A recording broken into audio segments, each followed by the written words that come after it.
ಇದು ಎಣ್ಣೆಲಿ ಹೋಗಿದ್ದು.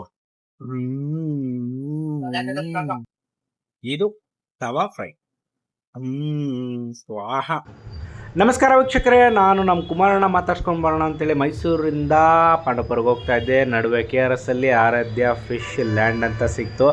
ಸೊ ನಮ್ಮ ಬಡಿ ಇಲ್ಲಿ ಸಣ್ಣ ಮೀನು ಸಖತ್ತಾಗಿರುತ್ತೆ, ಬಾ ತಿನ್ನೋಣ ಅಂತ ಕರ್ಕೊಂಬಂದ. ನೀಟಾಗಿತ್ತು. ಇಲ್ಲಿ ನೋಡಿ ಕೂಡೋಕ್ಕೂ ಸಹ ಒಳ್ಳೆ ವ್ಯವಸ್ಥೆ ಮಾಡಿದರು. ಇವ್ರ ಹತ್ರ ವೆರೈಟಿ ಮೀನುಗಳು ಸಿಗ್ತಾಯಿತ್ತು. ನಮ್ಮ ಬಡಿ ಬಂದು ಸಣ್ಣ ಮೀನು ಸಖತ್ತಾಗಿ ಟೇಸ್ಟಾಗಿರುತ್ತೆ, ಬಾ ಬಡಿ ತಿನ್ನೋಣ ಅಂತ ಹೇಳ್ದೆ. ಸೊ ನಾವು ಸಣ್ಣ ಮೀನನ್ನೇ ಆರ್ಡರ್ ಮಾಡಿದ್ವಿ. ಸೊ ಇವರು ನಿಮಗೆ ಎಣ್ಣೆಲಿ ಹುರ್ಕೊಡಿ ಅಂದರೆ ಎಣ್ಣೆಲಿ ಹುರ್ಕೊಡ್ತಾರೆ, ತವಾ ಫ್ರೈ ಮಾಡಿ ಅಂದರೆ ತವಾ ಫ್ರೈನೂ ಮಾಡಿಕೊಡ್ತಾರೆ. ಸೊ ನಾನು 1/4 kg ಸಣ್ಣ ಮೀನನ್ನ ತೊಗೊಂಡೆ. ಬರೀ 100 ರೂಪಾಯಿ ಚಾರ್ಜ್ ಮಾಡಿದ್ರು ಆರಾಧ್ಯ ಫಿಶ್ ಸ್ಟಾಲ್ ಅವರು.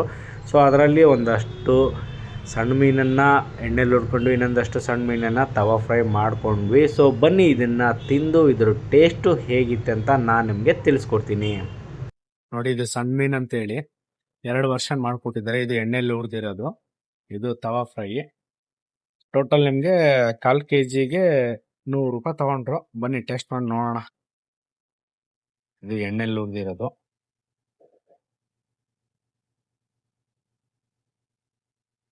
ಚೆನ್ನಾಗಿದೆ ಬಿಡಿ, ಟೇಸ್ಟ್ ಚೆನ್ನಾಗಿದೆ, ಚೆನ್ನಾಗಿ ಮಾಡ್ಕೊಟ್ಟವ್ರೆ. ತವಾ ಫ್ರೈ